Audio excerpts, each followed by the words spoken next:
Today, I'm out on a 4-zone residential property where the complaint is that one zone isn't working and they'd like us to install a brand new zone. Now, from a business standpoint, that sounds fantastic. A brand new zone is a good job to do.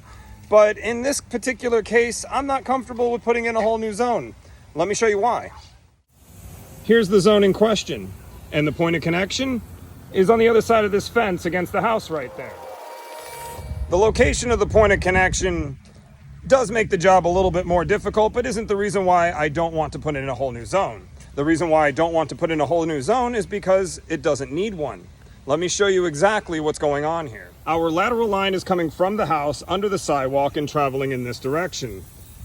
The problem here is this tree.